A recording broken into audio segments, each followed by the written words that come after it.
What's going on, Legionnaires, and welcome back to Comic Breakdown. If you're new to the channel, do me a favor and hit that sub button, hit that notification bell, and make sure you're not missing any of the awesome content we have coming out. Now, for this video, we're going to be covering some XForce, issue number 19. And if you haven't been keeping up with this line, go ahead and check out the link in my description, as well as the top of this video. It's going to get you completely caught up on everything that's been going on in the XForce line. Now, in the last issue, we left off with Beast being dead, Black Tom is missing, and a rogue psychic enemy bearing Kid Omega's telepathic signature. And so Phoebe and Kid Omega decide to take matters into their own hands, and they enter the astral plane in hopes of confronting whatever this threat may be. Now, this is written by Benjamin Piercy, artist is Gary Brown, color artist is Guru Effects, and with that being said, let's dive into this breakdown. Alright, Legion, so the opening pages, it drops us on the summer house on the moon, and Jean Grey, she's awakened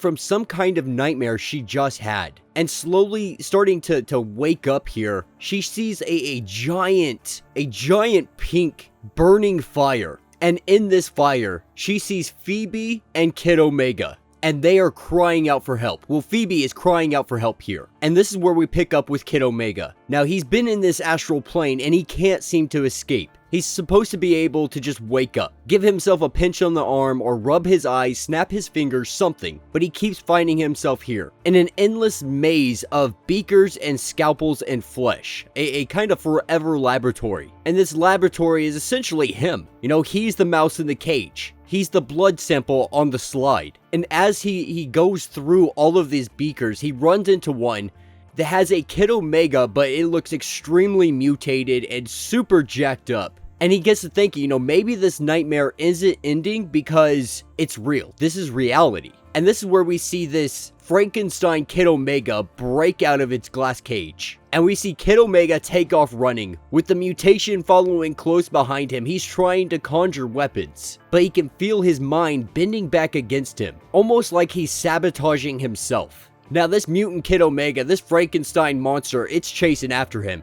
It is in hot pursuit behind him, as all the little test subjects really kind of egg it on and say that he deserves to die. But this is when we see a doorway open up, and we see Jean Grey sitting out here offering her hand. And at first, Kid Omega, he's a little hesitant. You know, how does he know that this isn't some kind of illusion? How does he know that this is real? But he has to take a leap. He has to take a leap of faith. And he grabs onto her hand. And this is when we arise back at the Sunset Cliffs. And Jean Grey has successfully pulled Kid Omega out of the astral plane. And looking on Kid Omega's back, we see a giant scratch, deep cuts. And he lets us know that he knows where he is, because that's not all he brought back with him. He brought back a pair of glasses. And so this lets Kid Omega know exactly where he needs to go. And he lets Jean Grey know, like, hey, like, I know you're not wearing the X anymore. I know you're not part of the X-Men or doing the X-Force thing, but Beast is dead. You know, so consider yourself conscribed into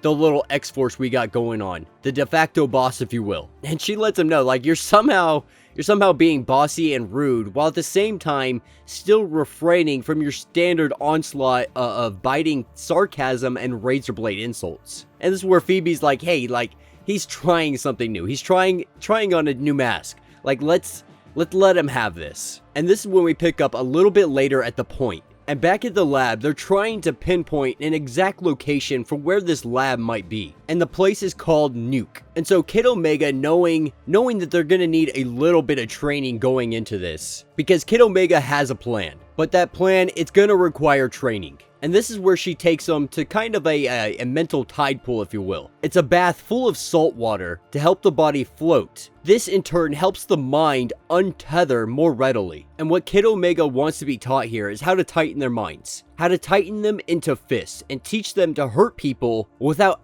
even having to be present. Now, normally, you know, Jean wouldn't teach this to Quentin. But this new and improved Kid Omega that he's trying to be, she's willing to give it a chance, to give him a shot. But also puts out a warning that if he steps out of line even just a small little bit, she will be quick to put him back in the hatchery. And so they begin their training, and they both hop into the water. And as they get into the water, they dive into the dreamscape. And she lets them know, you can't think of this as something other than reality. If you do, it'll be out of your control. Instead, think of this as a astral communications and intersection, kind of like a hidden hallway only a few can navigate. And when she calls it a hallway, she's exerting control and giving something shapeless a form. Now this hallway, it connects to an unguessable number of rooms. The rooms of every single mind. Everybody is connected, all living things, all in the same mental mansion. And when the mind is vulnerable, aka asleep, drunk, exhausted, distracted, or injured, the doors are much easier to open. And she gives a warning, this is super dangerous.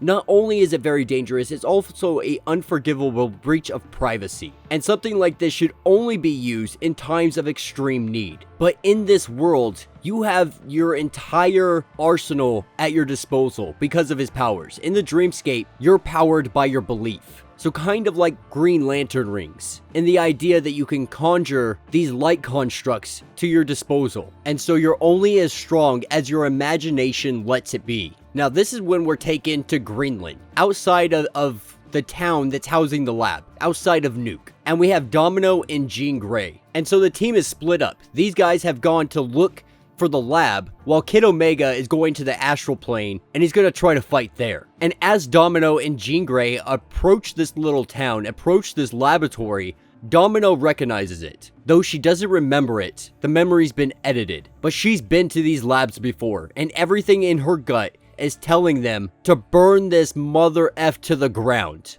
Now this is where we pick up with Phoebe and Kid Omega, and they're making their way through this plane to a doorway. Getting to this doorway with a Kid Omega symbol on the door, they go to open it up and immediately fall through. Now right now they're sitting in the baths. They're sitting in the water so that it's easier for them to travel to this spot. But while they're sitting here, we see somebody creeping up on them. That somebody being Black Tom. And as they're sitting here in these waters, Black Tom comes up and immediately attacks them and attacks Sage. But Sage isn't having it, and Sage immediately jumps into defense. And so we have multiple battles picking up in multiple locations. Domino and Jean Grey are doing their best to take out these labs, while Kid Omega is getting drugged through the door by his Frankenstein mutation on the other side.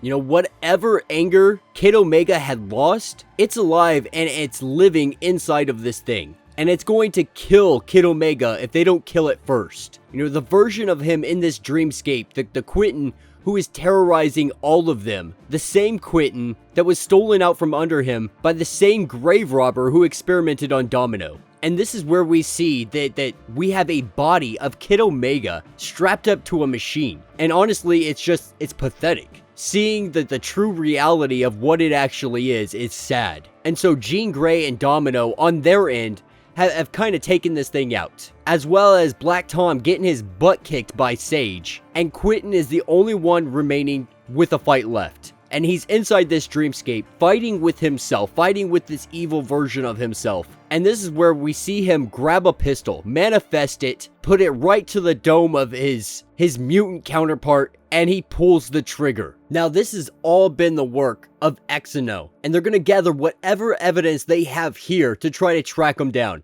Because Kid Omega might have won today, but they're not going to stop trying to turn their own genetics against them. They're not going to stop trying to use mutant DNA to combat mutants. And that will be the end of this issue. So let me know what you guys think down in the comments. Personally, I think it's a lot of fun. I really enjoy that they've been focusing on Kid Omega and really seeing a huge character arc. We're really seeing some character development in him. And that's the great thing about Krakoa, is we get to see a whole new world of mutants that were once villains, anti-heroes, whatever the case may be.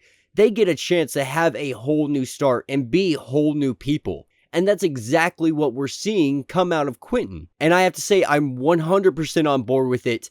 It's absolutely been killing it in the X-Force line. But let me know what you guys think. How are you guys feeling about Kid Omega? Are you guys enjoying the storyline from X-Force? How do you think of the character development of Quentin himself? Let me know down in the comments. If you have not yet, do me a favor, subscribe to the channel, like this video, hit that notification bell, and until the next breakdown.